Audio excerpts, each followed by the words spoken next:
नमस्कार दोस्तों, एक बार फिर से आप सभी का हमारे यूट्यूब चैनल में स्वागत है।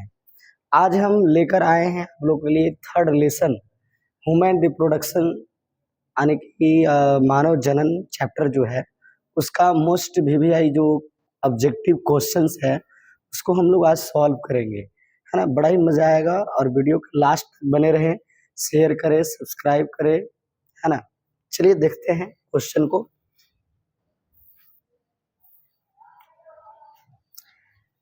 मानव होता है क्या होता है? अंड प्रजक, सजीव प्रजक, जरायु प्रजक, बीसी दोनों। क्या हो सकता है मानव? तो देखिए अंडे जो देते हैं जीव उसे अंड प्रजक के नाम से जाना जाता है। जो बच्चे देते हैं उन्हें सजीव प्रजक कहा जाता है। और बच्चे जो देते हैं, जो सजीव बच्चे को जन्म देते हैं उसे जरायु प्रजक भी कहा जाता है और अंड प्रजक। तब बच्चे देने वाले जीव को कहेंगे सजीव प्रजक, है ना, या जरायु प्रजक। तो यहाँ पे राइट आंसर हो जाएगा डी, बी, सी दोनों, है ना। अंडे देने वाले को तो अंड प्रजक कहेंगे, बच्चे देने वाले को सजीव प्रजक या जरायु प्रजक कहेंगे। फटाफट क्वेश्चन को, है ना, देखते रहेंगे। नेक्स्ट क्वेश्चन, प्रत्येक वृषण में कितनी वृषण पालिकाएं होती हैं? अगर वृषण को अगर टीएस लिया जाए, काटा जाए, तो उसके अंदर जैसे वृषण को काटा जाए तो उसके अंदर इस तरह से चैम्बर दिखाई देता है। तो चैम्बर, उसके अंदर कितने चैम्बर हो सकते हैं? ये गोल गोल चैम्बर जो है वृषण के अंदर, वो कितना चैम्बर हो सकता है? 1 से 3 नहीं, 200 वृषण पालिका, 250। राइट आंसर क्या होगा? फटाफट बताएंगे। तो बताना चाहेंगे कि वृषण के अंदर 250 वृषण पालिकाएं होती है। Right answer C. वृषण का मुख्य कार्य होता है ना। शुक्राणु बनता है वृषण में भाई, शुक्राणु निर्माण होता है, टेस्टोस्टेरॉन का निर्माण होता है। ये टेस्टोस्टेरॉन क्या है? हार्मोन है ना, जिसे आप एंड्रोजेन भी कहेंगे। क्या बोलेंगे? एंड्रोजेन। इसे एंड्रोजेन के नाम से जाना जाता है। राइट आंसर क्या होगा? फटाफट बताएंगे। ए और बी दोनों राइट आंसर, ए और बी दोनों, आने की सी राइट आंसर हो जाएगा। नेक्स्ट क्वेश्चन देखते हैं बढ़िया से। उपचारक कोशिका, अंतरालिक कोशिका, है ना, किस अंग से संबंधित है? देखिए, उपचारिक कोशिका जिसको कहते हैं सर्टोली सेल, है ना, सर्टोली सेल के नाम से जाना जाता है। और इसको कहा जाता है इंटरस्टिशियल, है ना, इंटरस्टिशियल सेल बोलते हैं। ये दोनों जो सेल्स है ये किसमें होगा? वृषण में, अधिवृषण में, अंडाशय में, शुक्रवाहिनी में, किसमें होगा? फटाफट बताएंगे। तो बताना चाहेंगे कि ये जो सर्टोली सेल, इंटरस्टिशियल सेल, मतलब उपचारक कोशिका, अंतरालिक कोशिका, ये जो कोशिकाएं हैं ये पाए जाते हैं वृषण के अंदर। नेक्स्ट क्वेश्चन, वृषण में विकासशील शुक्राणुओं को पोषण कौन कराता है ना। अगर वृषण, देखिए वृषण का काम है शुक्राणु बनाना। ये जो वृषण है इसका काम है शुक्राणु बनाना। अब कह रहा है विकासशील, मतलब अभी तरह से तैयार ही हो रहा है, उसको भोजन यानी पोषण कराएगा, भोजन देगा। तो कौन भोजन देगा? सर्टोली सेल क्या भोजन देगा? इंटरस्टिशियल, है ना, जनन कोशिका, इनमें से कोई नहीं। क्या हो सकता है? तो जनन कोशिका तो भाई शुक्राणु बनाता है। इंटरस्टिशियल सेल टेस्टोस्टेरॉन का हार्मोन निर्माण करता है, टेस्टोस्टेरॉन हार्मोन निर्माण करता है ना। तो इसमें राइट आंसर क्या हो जाएगा? Sertoli cell. तो सर्टोली सेल जो होता है वो विकासशील शुक्राणुओं को पोषण देता है। एक और बात बताना चाहेंगे कि जो हम और भी ऑप्शन का एक्सप्लेन करते हैं उसको भी आप बारीकी से सुनिए, समझिए, देखिए, उससे भी क्वेश्चन बिल्कुल आ सकते हैं, है ना। कोई जरूरी नहीं है कि जो क्वेश्चन है उसी से आए, जो ऑप्शन है उसको भी पढ़िए ढंग से। नर जनन हार्मोन टेस्टोस्टेरॉन का निर्माण होता है। नर जनन हार्मोन टेस्टोस्टेरॉन जिसको कहा जाता है एंड्रोजेन। तो बताइए एंड्रोजेन का निर्माण किसमें होगा? सर्टोली सेल तो पोषण कराता है, इंटरस्टिशियल सेल ये तो भाई पोषण करता है शुक्राणु का, ये जो है हार्मोन बनाता है ना, और ये जो है शुक्राणु बनाता है। तो राइट आंसर क्या होगा, है ना? राइट आंसर क्या होगा भाई? नर जनन हार्मोन टेस्टोस्टेरॉन, इंटरस्टिशियल, यानी बी आंसर हो जाएगा। नेक्स्ट क्वेश्चन, शरीर के उदर में तापमान से वृषण का तापमान कितना डिग्री सी कम होता है ना। शरीर के उदर, जैसे ये उदर हो गया, इस उदर के तापमान से हमारे जो टेस्टिस है, हमारे जो वृषण, दो वृषण है, इसका टेम्परेचर कितना डिग्री सी होता है बताना चाहेंगे। कितना होगा फटाफट बताएंगे। 2 से 2.5 डिग्री सी, 2 से 2.5 से 3 डिग्री सी, 3 से 3.5 डिग्री सी, या 2 डिग्री सी। क्या होगा? 2 से 2.5 डिग्री सी तापमान कम रहेगा, तभी इस वृषण में शुक्राणु बनेगा। अगर वृषण में शुक्राणु बनना है तो उसके लिए टेम्परेचर 2 से 2.5 डिग्री सी कम होना चाहिए। फटाफट देखेंगे। वृषण की शुक्राणु जनक नलिकाएं आपस में मिलकर निर्माण करती हैं। रैट टेस्टिस वृषण जालक को कहता है रैट टेस्टिस, है ना, रैट टेस्टिस, है ना, रैट टेस्टिस के नाम से जाना जाता है। वृषण पालिका टेस्टिकुलर लोब्यूल जिसको बोला जाता है, ये भी दोनों इनमें से क्या होगा? शुक्रजनक नलिकाएं, वृषण में बहुत सारी शुक्रजनक नलिकाएं होती हैं, तो आपस में जुड़कर क्या बना सकती है? तो आपस में जुड़कर वृषण जालक का निर्माण करती है ना। क्वेश्चन अगला कहता है शुक्राणु परिपक्व और गतिशील कहाँ होता है? जैसे शुक्राणु तो बनता है वृषण में, लेकिन शुक्राणु बना वृषण में, यहाँ बना शुक्राणु, चलिए अच्छी बात है, शुक्राशय में जमा होगा, अच्छी बात है। अधिवृषण में शुक्राणु परिपक्व और गतिशील, तो राइट आंसर हो जाएगा ए, है ना। नेक्स्ट क्वेश्चन, अधिवृषण से शुक्राशय तक शुक्राणुओं को पहुंचाने में मदद कौन करता है? जैसे वृषण में शुक्राणु बना और ये जो नली है ये आगे बढ़ेगी और यहाँ पे इस तरह से शुक्राशय है, तो शुक्राशय में जमा करेगा कौन भाई? कौन सी? ये जो नली है, इस नली का नाम क्या है भाई? शुक्रवाहिनी, अंडवाहिनी? अंडवाहिनी तो मादा में कभी नहीं हो सकता है। शुक्रजनक नलिकाएं टेस्टिस में होती है, ये नहीं हो सकता है। राइट आंसर हो जाएगा शुक्रवाहिनी। इसी नली को काट के नर का नसबंदी किया जाता है ना। अगर कोई नर है तो उनमें नसबंदी जो होती है, बंध्याकरण जो होता है, वो इसी नली को काटकर कराया जाता है। अगला क्वेश्चन, शुक्राशय से वीर्य का स्खलन होता है। जैसे शुक्राशय में शुक्राणु जमा है ना, शुक्राशय में शुक्राणु क्या है? जमा है। तो वीर्य मतलब वीर्य जो क्षारीय तरल पदार्थ बनता है जिसमें शुक्राणु होता है। जैसे वीर्य में क्या चीज होता है? फ्रुक्टोज होता है ना, फ्रुक्टोज होता है, कैल्शियम होता है ना, कैल्शियम होता है, एंजाइम होता है, और साथ साथ इसमें शुक्राणु होता है। ये तीनों चीज मिलते हैं तब जाके वीर्य बनता है। तो ये वीर्य का स्खलन कर, स्खलन का मतलब बाहर निकलना, स्खलन का मतलब यहाँ होता है बाहर निकलना। तो उसको बाहर निकलने में मदद कौन करेगा? क्या सीसन मदद करेगा? शुक्र मार्ग, मूत्र मार्ग मदद करेगा? स्खलन नली, तो यहाँ देखिए स्खलन नली है, तो यहाँ राइट आंसर हो जाएगा स्खलन नली। मूत्र मार्ग तो भाई वीर्य को बाहर निकलने में, मूत्र को बाहर निकलने में मदद करता है। सीसन तो भाई मेल का बाह्य जननेंद्रिय अंग है, उसका काम है शुक्राणुओं को मादा के योनि मार्ग या गर्भाशय में उसको पहुंचाना, है ना। Right answer C. Next question, मानव नर जनन तंत्र का अवशेषी अंग है।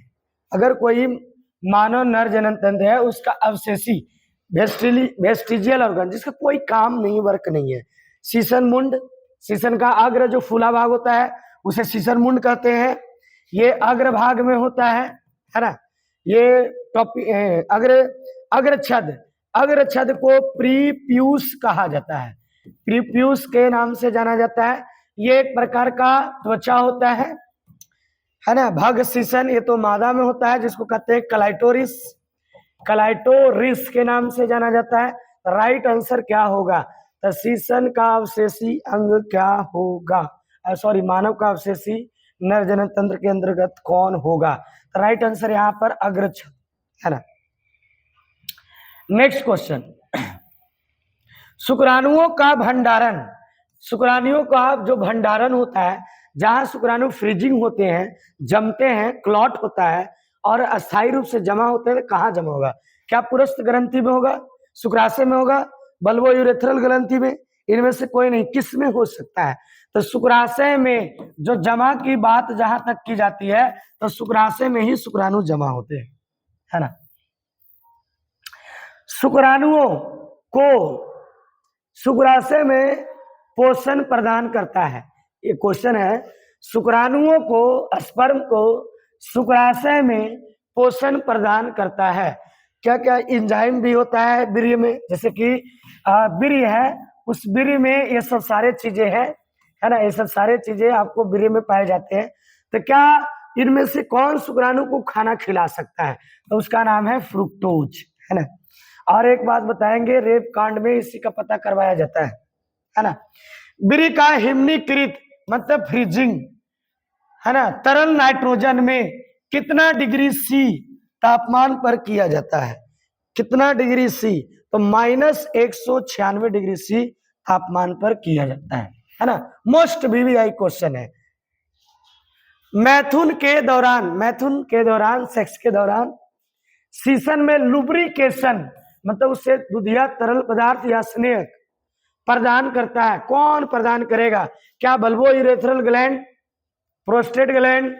शुक्राशय में तो जमा रहता है शुक्राणु। प्रोस्टेट ग्लैंड एक समय में एक ही काम करवाएगा, या तो शुक्राणु को बाहर निकालेगा या फिर, है ना, मूत्र को बाहर निकालने में मदद करेगा। यहाँ पे बल्बो यूरेथ्रल ग्रंथि मदद करेगा, क्योंकि इससे क्षारीय तरल पदार्थ निकलता है जो, है ना, लुब्रिकेशन प्रदान करता है। अगला क्वेश्चन, वीर्य किन पदार्थों का मिश्रण होता है? गजब का सवाल है। फ्रुक्टोज माने फल शर्करा, कैल्शियम, प्रोटीन मतलब एंजाइम, क्या सभी? कई बार इसके पहले भी बता चुके हैं, राइट आंसर डी हो जाएगा, है ना। नेक्स्ट क्वेश्चन, गोनेडोट्रोपिन हार्मोन है, बताइए। गोनेडोट्रोपिन हार्मोन है, FSH, LH, ये भी दोनों, इनमें से वही LH, LTS क्या होगा? गोनेडोट्रोपिन, दोनों आंसर। तो यहाँ पे आंसर हो जाएगा राइट आंसर सी। अगला क्वेश्चन बहुत बढ़िया, 15 शुक्राणुओं के निर्माण में कितनी बार अर्धसूत्री होगी, है ना। 15 शुक्राणुओं के निर्माण में कितनी बार अर्धसूत्री होगी? 15 को शुक्राणु बनना है, जैसे एक बार में 4 बन रहा है, 2 बार में भी 4 बन रहा है, 3 बार में भी 4 बन रहा है, चौथी बार में भी 4 बन रहा है। तो 4 तिया कितना हो गया? 12, है ना। 4 तिया 12। और देखिए चौथी बार में 13 भी बनेगा, चौथी बार में 14 भी बनेगा, 15 भी बनेगा, 16 भी बनेगा। बनेगा कि नहीं बनेगा? बिल्कुल बनेगा। तो यहाँ पर बताइए राइट आंसर क्या होगा कि 15 शुक्राणु बनना है। तो जब आप एक बार में 4 बना, दूसरी बार में भी 4 बना, तीसरी बार में 12 बन जाता है, चौथी बार में 13, 14, 15, 16 बनेगा। तो राइट आंसर क्या हो जाएगा? चौथी बार, है ना, 4। 50 प्राइमरी से और 50 सेकेंडरी से कितने शुक्राणु बनेंगे? आपको बताना चाहेंगे कि एक प्राइमरी से, है ना, एक प्राइमरी से 4 बनते हैं, है ना, और एक सेकेंडरी से 2 बनते हैं, है ना। तो बताइए कि 50 गो प्राइमरी है, तो 50 प्राइमरी है और 50 क्या है? सेकेंडरी है। तो 50 चौक 200 और 50 दूना 100। यहाँ राइट आंसर क्या होगा बताइए? तो राइट आंसर 200, 200 अनुपात 200, 150 अनुपात 50, 200 अनुपात 100। राइट आंसर सी, है ना। ये ऐसा ही क्वेश्चन बदल कर पूछा जा सकता है ना। शुक्राणुओं के सिर पर एक टोपी जैसा रचना होता है, उसका क्या नाम है? अगर कोई शुक्राणु परिपक्व शुक्राणु है, उसके सिर पर एक टोपी जैसा रचना होता है, उसे क्या बोलेंगे? अग्रपिंड को कहता है एक्रोसोम, है ना, एक्रोसोम। याद रखना है, ये भी क्वेश्चन आता है। अग्रपिंड को एक्रोसोम बोलते हैं, सूत्रकनिका को माइटोकॉन्ड्रिया बोलते हैं, माइटोकॉन्ड्रिया के नाम से जाना जाता है ना, माइटोकॉन्ड्रिया। गोल्जी काय को गोल्जी बॉडी कहेंगे, है ना, गोल्जी बॉडी कहेंगे। और तारकाय को सेंट्रियोल कहेंगे, है ना, सेंट्रियोल। तो बताइए कि इसमें से क्या राइट आंसर होगा? टोपी जैसी रचना का निर्माण कौन करेगा भाई, है ना? तो शुक्राणुओं के सिर पर टोपी जैसी रचना होती है, उसे क्या कहा जाता है? निर्माण करेगा भाई, निर्माण तो करता है, ऐसे गोल्जी का है, लेकिन उसे कहा क्या जाता है? तो कहा जाता है अग्रपिंडक। जैसे इसका निर्माण, अग्रपिंडक का निर्माण गोल्जी काय के द्वारा होता है ना? लेकिन पूछ रहा है कि टोपी जैसे रचना है उसे क्या कहा जाता है? तो अग्रपिंडक, या राइट आंसर एक्रोसोम भी कह सकते हैं, है ना? नेक्स्ट क्वेश्चन, बढ़िया क्वेश्चन है। निषेचन के समय अंडाणु की दीवार को भेदने में, जैसे कोई ये अंडाणु है, इसकी दीवार को भेदने में शुक्राणु मदद करता है, तो भाई शुक्राणु भेदेगा तो हेड के, मतलब सिर के किस भाग से उसको छेद करके अंदर प्रवेश करेगा, अपने हेड को प्रवेश करेगा? क्या अग्रपिंडक होगा, सूत्रकनिका होगा, गोल्जी काय होगा, तारकाय होगा? क्या राइट आंसर होगा? तो यहाँ पर बताना चाहेंगे अग्रपिंडक, राइट आंसर ए हो जाएगा। और इसी को अभी बताएं कि इसका नाम है अंग्रेजी में एक्रोसोम। क्या नाम है? एक्रोसोम, अग्रपिंडक, है ना? नेक्स्ट क्वेश्चन फटाफट देखेंगे। अग्रपिंडक माने एक्रोसोम किसका संभाग है? एक शुक्राणु को 3 भाग में बांटा गया, सिर, है ना, मध्यखंड और पूंछ। तो बताइए कि एक्रोसोम यहाँ पे होता है ऐसे, है ना, एक्रोसोम। तो बताइए एक्रोसोम कहाँ, एक्रोसोम किसका संभाग है? राइट आंसर शुक्राणु सिर का, स्पर्म हेड का। अगला क्वेश्चन, शुक्राणुओं के मध्य भाग में, मध्यखंड में, है ना, मध्य भाग में, मध्यखंड में क्या क्या चीज हो सकता है, पाया जाता है? क्या माइटोकॉन्ड्रिया, तारकाय, गोल्जी काय? ये भी दोनों बताना चाहेंगे कि माइटोकॉन्ड्रिया भी पाया जाता है, तारकाय मतलब सेंट्रियोल, ए बी दोनों राइट आंसर हो जाएगा, है ना? नेक्स्ट क्वेश्चन, निषेचन के समय शुक्राणु को तत्काल क्विक एनर्जी कौन देता है? जैसे मेल तो भाई शुक्राणुओं को मादा के गर्भाशय में पहुंचा दिया, तो उसको तत्काल क्विक एनर्जी कौन देगा? क्या माइटोकॉन्ड्रिया देगा, तारकाय देगा, गोल्जी काय देगा? तो पावर हाउस, ऊर्जा का केंद्र कौन है? माइटोकॉन्ड्रिया। और बताना चाहेंगे ये स्पाइरल माइटोकॉन्ड्रिया होता है, स्पाइरल, है ना, स्पाइरल, स्पाइरल सर्पिल माइटोकॉन्ड्रिया होता है, माइटोकॉन्ड्रिया शुक्राणुओं में। मादा जनन तंत्र का अंग है, क्या अंडाशय होगा, क्या अंडवाहिनी नली होगा, गर्भाशय होगा, सभी होगा? क्या राइट आंसर होगा बताइए? यहाँ पर फटाफट आंसर देंगे, क्या आंसर हो सकता है? सभी, ये सभी रचनाएं डी, डी जो है ये सब मादा जनन तंत्र का हिस्सा है ना? अगला क्वेश्चन, मादा का प्राथमिक लैंगिक अंग कौन है जिसको जनन भी कहा जाता है? गोनाड। क्या नाम से जानेंगे? गोनाड। तो बताइए गोनाड कौन होगा मादा में? मादा में तो ये वृषण जो है नर का गोनाड है, नर का प्राथमिक लैंगिक अंग है। तो बताइए अंडाशय, राइट आंसर बी हो जाएगा, है ना? मादा के अंडाशय में कौन सा हार्मोन का निर्माण होता है? अगर कोई मादा है उनके अंडाशय में कौन सा हार्मोन बनेगा? क्या एस्ट्रोजेन बनेगा? ये तो एस्ट्रोजेन नर में बनेगा, है ना? क्या प्रोजेस्टेरॉन बनेगा? ये भी सही बात है। क्या नर मादा में, मादा के अंडाशय में कौन सा हार्मोन का निर्माण होता है? एस्ट्रोजेन, सॉरी, एस्ट्रोजेन भी बनता है, प्रोजेस्टेरॉन बनता है, टेस्टोस्टेरॉन नर में बनता है। तो राइट आंसर डी हो जाएगा, है ना? अगला क्वेश्चन, बच्चे का प्रथम भ्रूणीय विकास या ब्लास्टुला का निर्माण और जायगोट का निर्माण कहाँ होता है? जैसे कि कोई मादा का ये जो अंडवाहिनी नली है, इस नली में निषेचन हुआ सबसे पहले, प्रथम भ्रूणीय विकास की क्रिया, ब्लास्टुला भी। तो ये सब क्रिया, ये देखिए इसका नाम है कीपक। अंडवाहिनी नली को 3 भागों में बांटा गया, कीपक, एम्पुला, है ना, और तुम्बिका, है ना, तुम्बिका। तो बताइए यहाँ पे प्रथम भ्रूणीय विकास कहाँ होता है? तो बताना चाहेंगे सारा प्रोसेस जो होता है वो एम्पुला में होता है ना?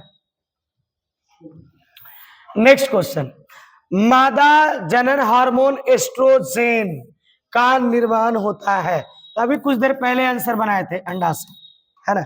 वृषण में टेस्टोस्टेरोन हार्मोन होता है। तो इतना ही क्वेश्चन। थैंक यू दोस्तों, है ना।